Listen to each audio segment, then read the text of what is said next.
The chrome-tipped boots of Commander Ren Kavari left scuff marks on the immaculate white marble of the grand atrium as she dragged her prisoner across the floor. The alien, a Talyxi diplomat named Varek, made a high-pitched keening sound as the shock collar around its neck tightened with each tug. Its 4 eyes bulged with what might have been pain or outrage. With Talyxi, it was hard to tell the difference. "Make way," Kavari barked at the gathering crowd of diplomats, bureaucrats, and assorted hangers-on. The annual Galactic Council summit was in full swing, and the grand atrium of New Geneva Station was packed with representatives from 27 spacefaring species. Most scattered like startled birds at the sight of an armed human dragging a senior Talyxi diplomat by a shock collar. "Someone call security," a delicate voice cried out from the crowd. Kavari didn't bother to look. She'd have stationed security on her ass in about 30 seconds, but she only needed 20 to reach the council chamber. "This is a diplomatic outrage," the Talyxi wheezed through its speech synthesizer. "I am a protected emissary under Galactic Compact law." "Shut up," Kavari growled, yanking the leash harder. "You lost your diplomatic immunity when you ordered the massacre on Proxima Station. 15 seconds now." The massive doors to the inner council chamber loomed ahead, guarded by 4 Centurion security bots. Their photoreceptors tracked her approach, weapon systems humming to life as their threat assessment algorithms kicked in. "Commander Kavari," a synthesized voice boomed across the atrium. "Release the Talyxi diplomat immediately and surrender your weapons. You are in violation of 17 different statutes of the Galactic Compact." Kavari didn't slow her stride. 10 seconds. "Override code Crimson Echo 93, she called out. The Centurions froze, their programming momentarily confused by a legitimate military override from an officer engaging in what appeared to be an illegitimate act. 5 seconds of confusion was all she needed. With a final heave, she dragged the protesting Talyxi through the now unguarded doors and into the inner council chamber, where the 7 high counselors sat in stunned silence around their circular table. The holographic projections of 12 more counselors, those attending virtually, flickered with surprise. "What is the meaning of this?" demanded High Counselor Pax, the human representative, her silver hair practically standing on end with indignation. Kavari allowed herself a tight smile as she heard the doors lock behind her. "I'm calling an emergency session of the council. And this," she tightened her grip on the Talyxi's collar, "is my evidence." 48 hours earlier, Kavari had been nursing a headache and a cup of synthetic coffee in her cramped office aboard the defense platform orbiting Proxima Centauri b.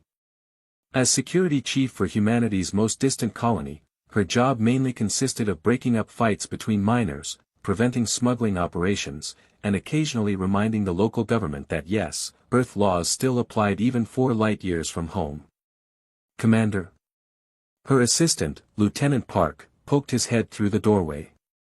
"The sweeps found something weird in the maintenance tunnels under Dome 3. Kavari sighed and set down her coffee. "Define weird, Lieutenant." "Some kind of technological implant." "Not ours. The tech team says it's been tapping into our defense grid for months. They think it might be Talyxi." That got her attention.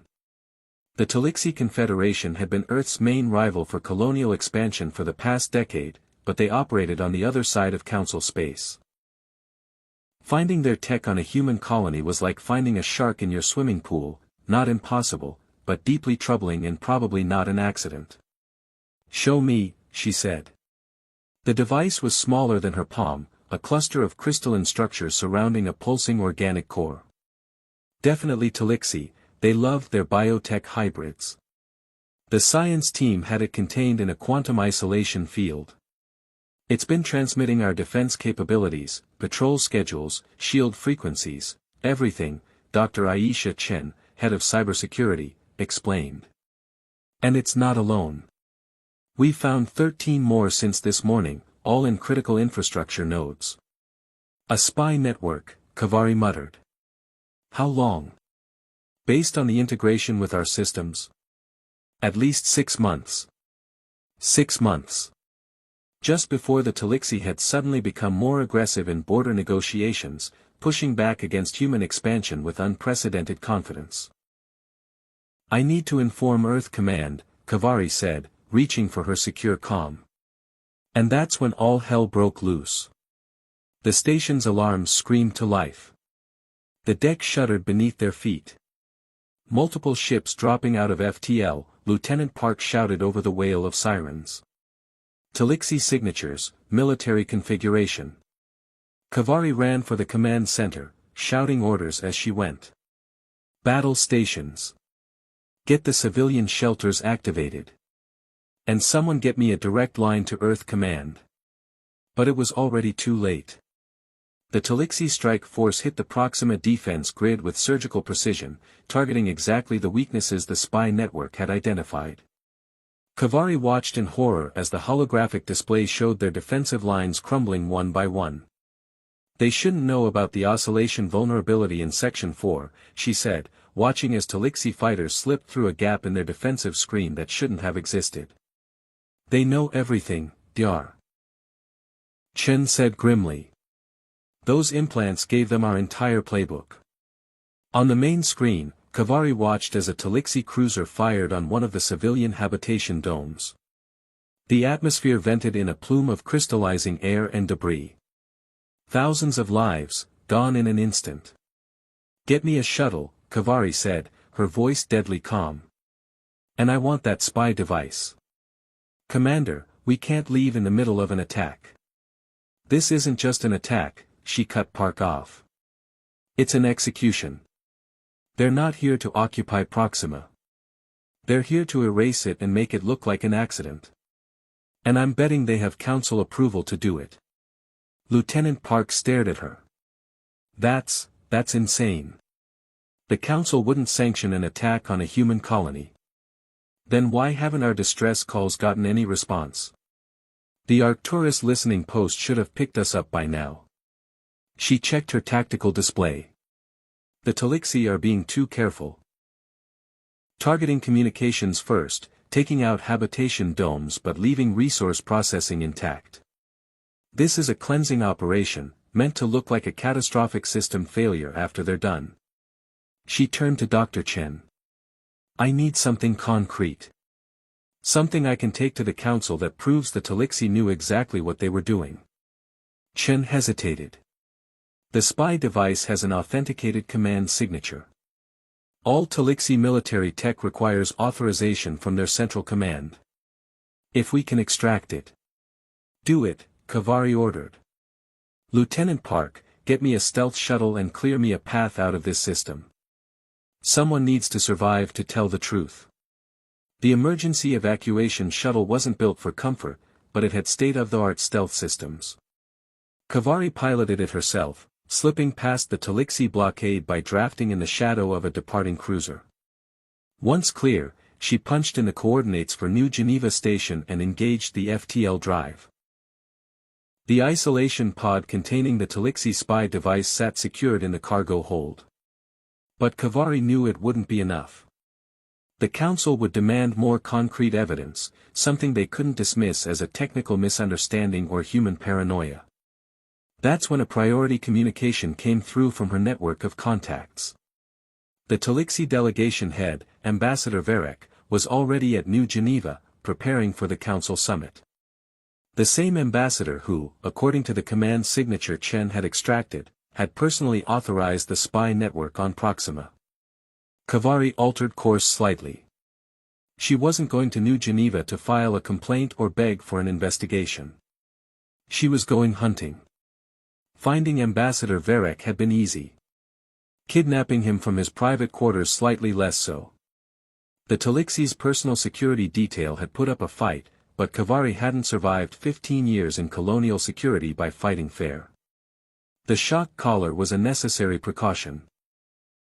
Talyxi could secrete a paralytic toxin when threatened. Now, standing in the council chamber with 19 pairs of alien eyes fixed on her with expressions ranging from shock to outrage, Kavari realized the hardest part was still ahead. "This," she announced, giving the collar another tug, "is Ambassador Verek of the Talyxi Confederation. 12 hours ago, he ordered an unprovoked attack on the human colony at Proxima Centauri. The death toll currently stands at 15,000 and climbing. These are outrageous accusations, sputtered Counselor Zex, the Talyxi representative. Ambassador Varek was here, at New Geneva, when this alleged attack occurred. The orders were transmitted 6 standard days ago, Kavari replied coolly. I have the authenticated command signature extracted from Talyxi spy devices found embedded in our colony's systems. She tossed a data crystal onto the central table. Those devices had been gathering intelligence for months, identifying weaknesses in our defenses. High Counselor Pax picked up the crystal, her expression grave. Commander Kavari, even if what you say is true, this is not how diplomatic incidents are handled. There are proper channels. With all due respect, Counselor, those proper channels have been corrupted, Kavari interrupted.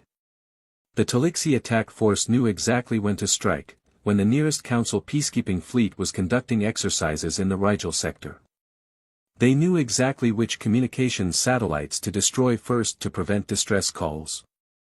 This was a coordinated action with inside knowledge of Council operations. The accusation hung in the air like a thundercloud. Kavari watched as the councillors exchanged uneasy glances. Ambassador Varek chose that moment to speak. The human is clearly delusional, he said through his translator. If the Proxima colony suffered some kind of calamity, the Talyxi Confederation offers its sympathies, but we had nothing to do with it. Kavari yanked the collar, silencing him. Play the recording, she ordered the room's AI system. Authorization Kavari Omega-6. The center of the council table shimmered as a holographic projection formed, a secure communication that Kavari's intelligence team had intercepted and decrypted. In it, Ambassador Varek spoke with another Talyxi, their conversation damning in its clarity. The humans must not be allowed to establish a permanent presence in the Proxima system, holographic Varek was saying. The mineral deposits there would shift the balance of power dramatically if they were to exploit them fully. The Council will never approve direct action against a human colony, the other Talyxi replied. The Council doesn't need to approve what it doesn't know about, Varek said. We have friends in high places who understand the necessity of maintaining equilibrium. The humans will be dealt with, and it will appear to be a tragic accident. Life support systems are so fragile on these frontier colonies. The recording ended, and silence filled the chamber. Kavari looked around at the stunned faces of the council members. So, she said, her voice cutting through the silence like a blade, who wants to explain to me which of you approved the murder of 15,000 human civilians? Because someone in this room knew. Someone with the authority to redirect peacekeeping fleets and suppress distress signals. The doors behind her suddenly slammed open. A squad of Centurion security bots stormed in, weapons drawn. Commander Ren Kavari, their leader announced, "You are under arrest for assault on a diplomatic envoy, violation of council chambers, and unauthorized use of military override codes." Kavari didn't release her grip on the Talyxi's collar. Instead, she stepped back, putting the alien between herself and the security bots. Anyone comes near me, and the ambassador gets a first-hand lesson in human hand-to-hand combat. I hear Talyxi necks are particularly fragile. She looked back at the council, her eyes hard. I have nothing left to lose. My colony is gone. My people are dead or dying. So either you start an honest investigation right now, or I start breaking things, beginning with your precious diplomatic immunity. The security bots advanced another step. Kavari tensed, ready for whatever came next. Stand down. The command came not from the security forces, but from Counselor Pax. The human representative rose from her seat, her weathered face a mask of barely contained fury. As the representative of Earth government, I invoke Article 17 of the Galactic Compact. Commander Kavari is now under my diplomatic protection pending investigation of her claims. The security bots hesitated, their programming encountering conflicting directives. Kavari didn't waste the opportunity. She yanked Ambassador Varek closer, one hand still firmly on the shock collar, the other pulling a neural disruptor from her belt. Counselor Zex, she called out to the Talyxi representative, who was turning an interesting shade of purple. Want to explain why your government decided 15,000 human lives were an acceptable price for some mineral rights? This is absurd, Zek sputtered. The recording is obviously fabricated. We would never. Oh please, Kavari cut him off. Cut the diplomatic crap. Your spy network was sloppy. We found 13 of your little bugs before your attack force even arrived. That's how I got the authenticated command signature that ties this whole operation directly back to Ambassador Varek. Varek hissed through his translator. You understand nothing, human. Proxima was never about minerals. A murmur ran through the council. Even Councillor Pax looked surprised. Enlighten me, Kavari said, giving the collar a twist. The dimensional aperture, Varek gasped. Beneath the colony's southern pole. Our sensors detected it 3 years ago. A natural phenomenon that occurs only once every 7,000 years. A gateway. Kavari frowned. A gateway to where? To the spaces between, another voice answered. Councillor Trell of the Akari Collective, a species known for their extensive studies of quantum physics. Ambassador Varek is referring to a Schiff anomaly, a temporary thinning of the barrier between our universe and neighboring probability spaces. In simple terms, Kavari demanded. Trell's crystalline form shimmered with what might have been excitement. A doorway to alternate realities, Commander. Temporary, but immensely valuable for the acquisition of technologies that might never have developed in our timeline. The Talyxi have been searching for one for centuries. Suddenly the pieces clicked into place. That's why you targeted the southern habitation dome first, Kavari said to Varek. That's where you detected this anomaly. It will open soon, Varek admitted. We could not allow humans to control it. Your species is too reckless, too unpredictable. Unlike the Talyxi, who just committed genocide. Kavari tightened her grip on the neural disruptor. Who in the council approved this?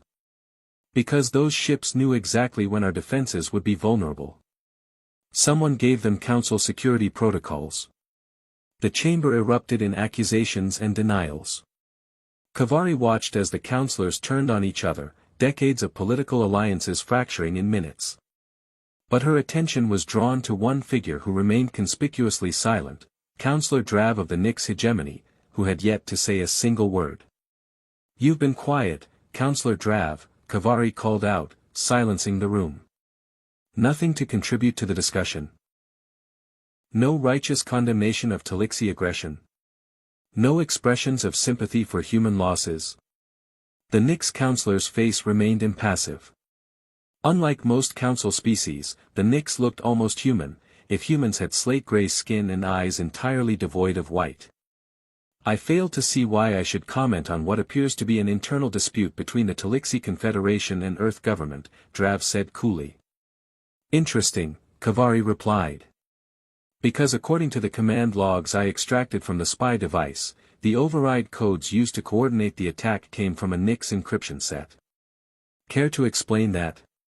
The temperature in the room seemed to drop 10 degrees. The Nyx had been founding members of the Galactic Council, their advanced technology and seemingly benevolent guidance helping to shape interstellar politics for generations. You are mistaken, Drav said, but there was a new tension in his posture. Nyx encryption is used by many species due to its superior security. Maybe, Kavari conceded. But the specific signature matches your personal authentication key. The one only you and your direct subordinates have access to. Varek made a strange choking sound. You told us the council had approved the action, he hissed at Drav. You said this was a sanctioned containment operation. Drav's composure cracked. Be silent, you fool. Too late. The damage was done. Kavari watched as realization dawned across the faces of the assembled councillors. The Nyx have been manipulating us, she said into the stunned silence. Playing species against each other, maintaining the balance of power while they pursue their own agenda. And that agenda has something to do with this dimensional aperture. You understand nothing, Drav snarled, abandoning all pretense of diplomatic decorum. The gateway is too dangerous to be left uncontrolled. The things that lurk on the other side are valuable, Kavari finished for him. Valuable enough to slaughter an entire colony and risk war with Earth.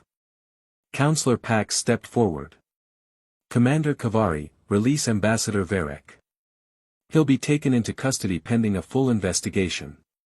Security forces, detain Counselor Drav immediately.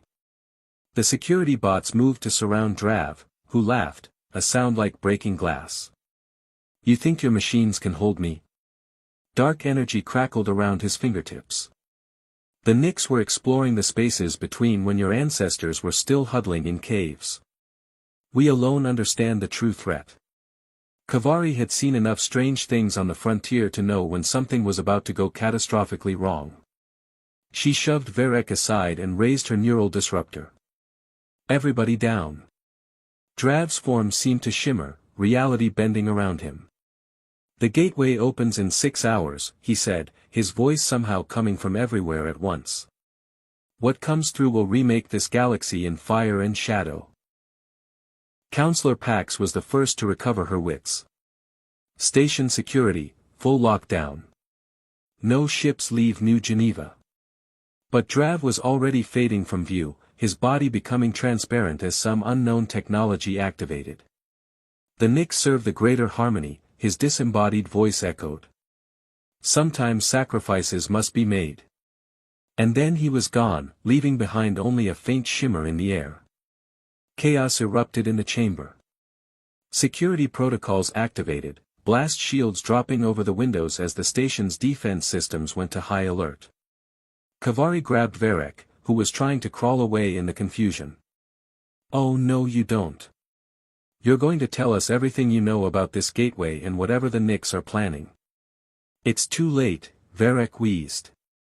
The aperture begins to form in 6 hours. The Nyx have been preparing for this moment for decades. Counselor Pax approached, her face grim. Commander, I'm officially requisitioning your services on behalf of Earth government and the Galactic Council. We need to get to Proxima immediately. There's nothing left at Proxima, Kavari said bitterly. The colony is destroyed. But the gateway isn't, Counselor Trell interjected, their crystalline form pulsing with agitation. If what Drav said is true, whatever's coming through that gateway poses a threat to the entire galaxy. We need to seal it before it fully forms. Kavari looked around the chamber at the assembled counselors, representatives of species that had spent centuries competing and occasionally cooperating. Now they all looked equally terrified. I'll need a ship, she said. A fast one.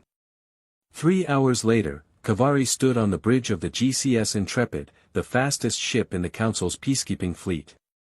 Beside her stood an unlikely alliance. Counselor Pax of Earth, Counselor Trell of the Akari, and a very subdued Ambassador Varek, still wearing the shock collar but now cooperating under threat of being charged as an accomplice to genocide. We're approaching Proxima space, the ship's captain announced. Long-range sensors show significant debris and, wait, that can't be right. Kavari leaned forward to examine the sensor display. What is it? There's a Nyx warship in orbit around Proxima Centauri b. A dreadnought class. It wasn't there when the attack happened. Drav must have called it in as soon as he realized I had evidence, Kavari said. He's making sure nobody interferes with whatever they're planning. Counselor Trell's crystalline body pulsed with what might have been nervousness. Commander, perhaps you should explain what exactly we're facing here. What is a Schiff anomaly in practical terms? Kavari glanced at Varek. You're the expert. Talk. The Talyxi ambassador's 4 eyes blinked in sequence. The multiverse theory posits infinite parallel realities existing alongside our own. Normally, these realities never interact. But sometimes, very rarely, the barriers weaken naturally. The Schiff anomaly at Proxima is such a case. For approximately 12 hours, it will be possible to pass between our reality and neighboring ones. And the Nyx want to prevent this? Pax asked. No, Varek said. They want to control it. To choose which reality connects to ours. Trell's crystalline form darkened. That's impossible.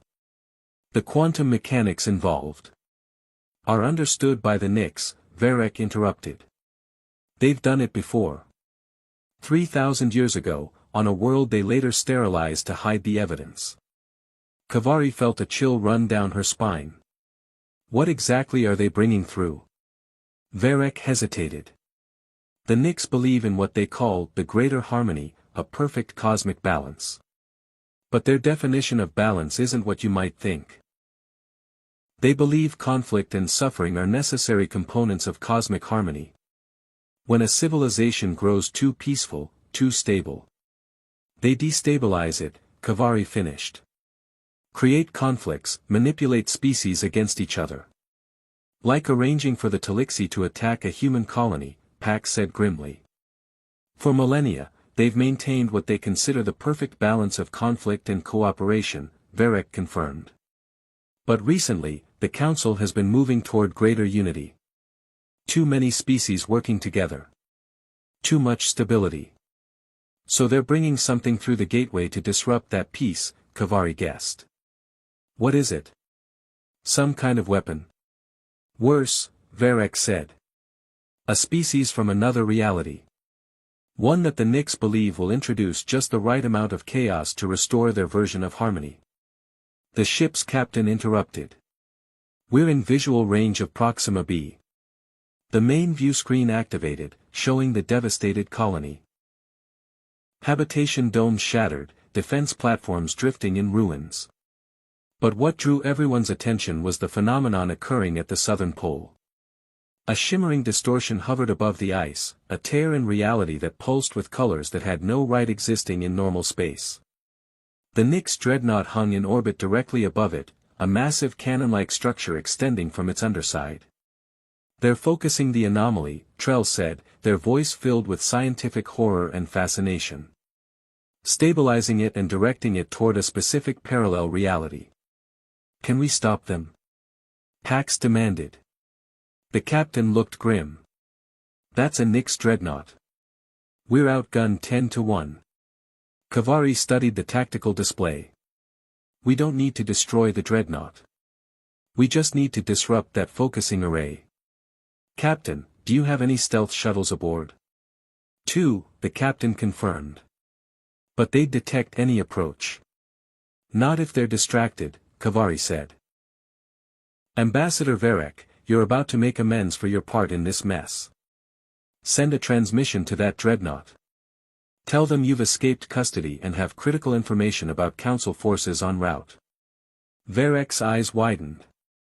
They'll know it's a distraction. Maybe, Kavari conceded.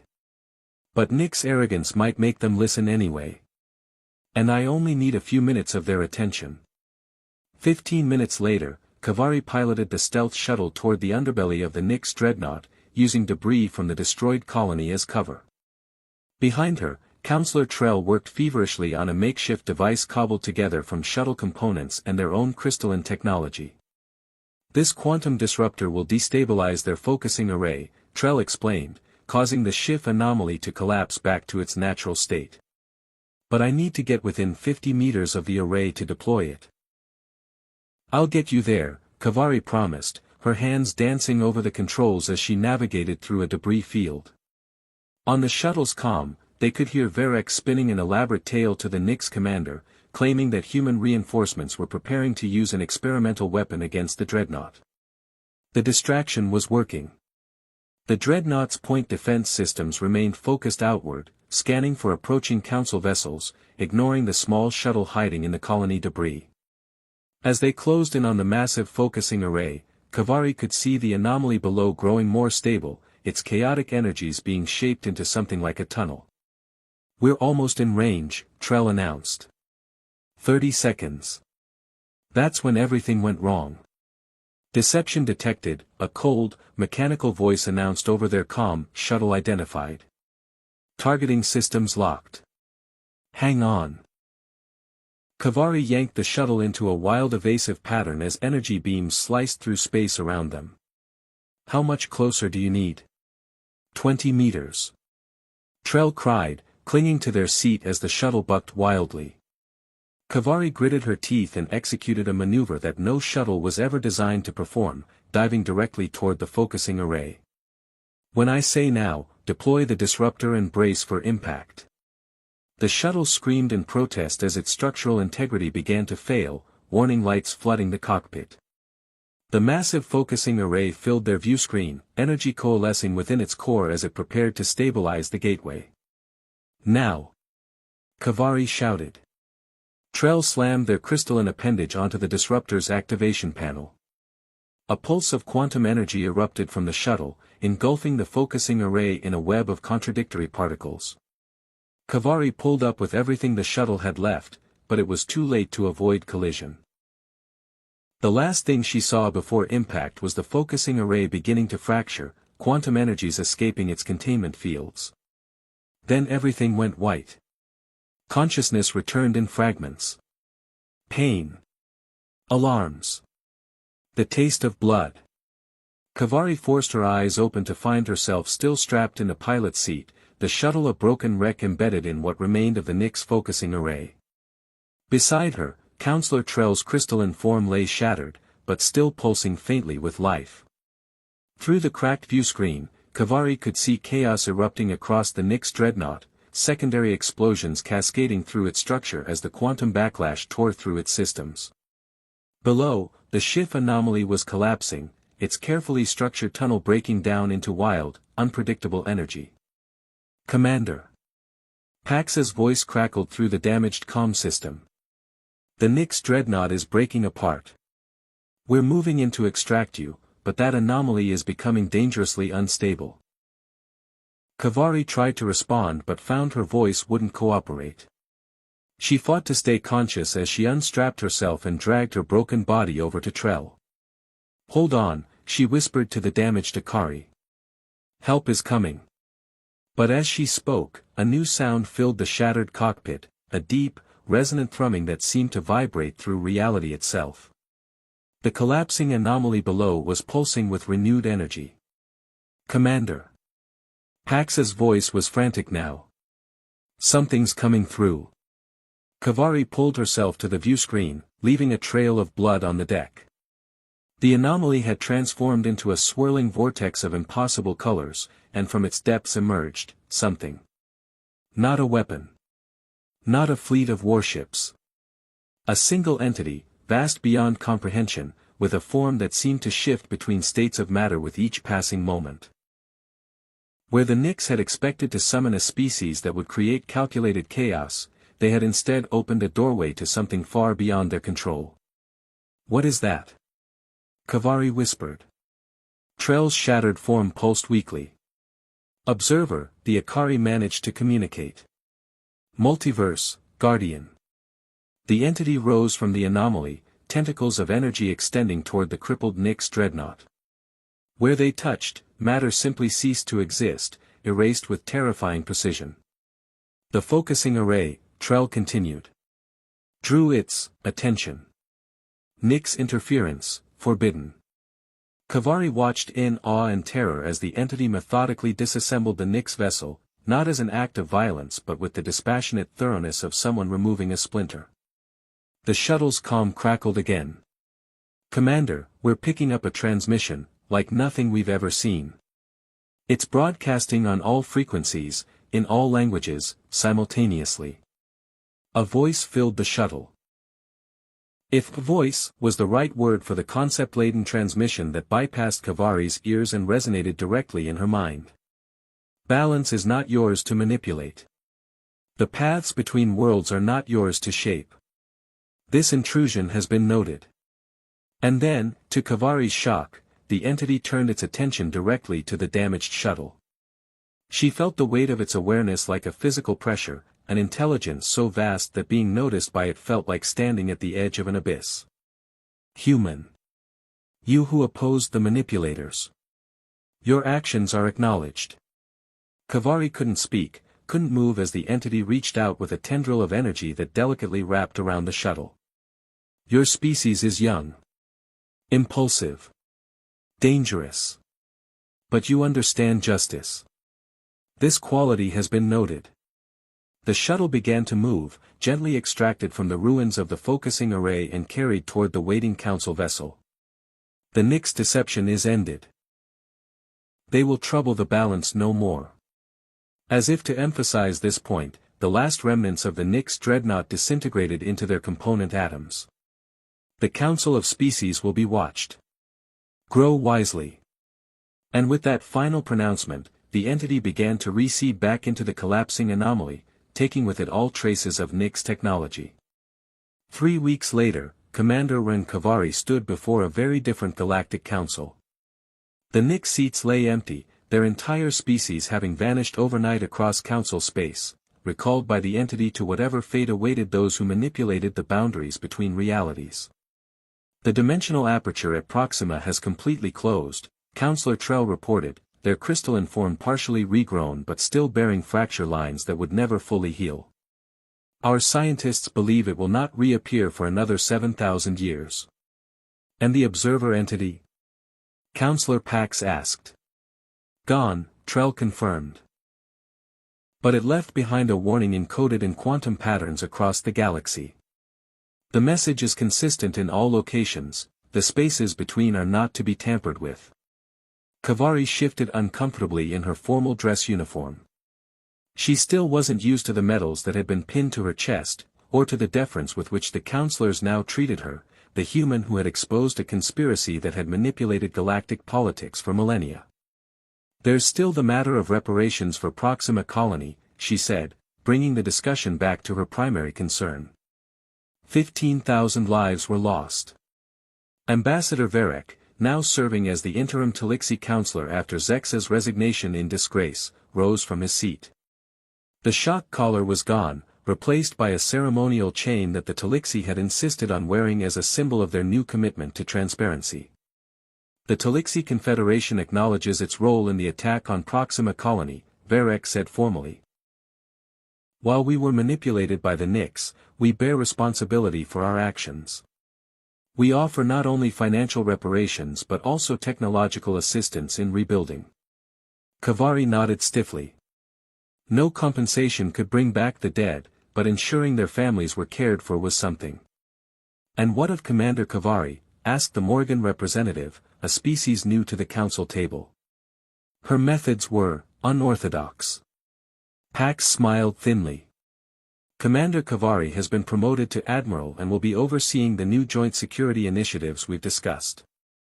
Her experience with both council politics and frontier defense makes her uniquely qualified. Kavari suppressed a groan. She'd hoped to return to field work, not be trapped in diplomatic meetings for the rest of her career. But perhaps this was where she could do the most good now.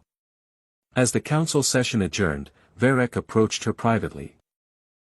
Admiral, he said, his translator conveying a tone of respect that would have been unthinkable weeks ago. I wish to convey a personal apology, separate from my official statements. Kavari studied the alien she had once dragged across the council floor by a shock collar. The Nyx manipulated your people for centuries. That's a difficult influence to recognize, let alone resist. Nevertheless, Varek insisted, we made our choices. As did you. He hesitated. The entity spoke to you, did it not? What did it say? The official reports contain only general translations. Kavari considered the question. She hadn't told anyone about the entity's final words to her, transmitted directly to her mind as the shuttle was placed gently aboard the council vessel. You dragged truth into the light. Continue this work. The balance requires those who question. Those who challenge. Those who dare. It said we're being watched, she told Varek, which was true enough. All of us. And that we need to do better. As she walked away, Admiral Ren Kavari, the human who had dragged an alien by the neck and dared the Galactic Council to object, smiled to herself. The galaxy had changed. The manipulators were gone. And humanity, for all its flaws and impulsiveness, had earned a reputation for understanding justice.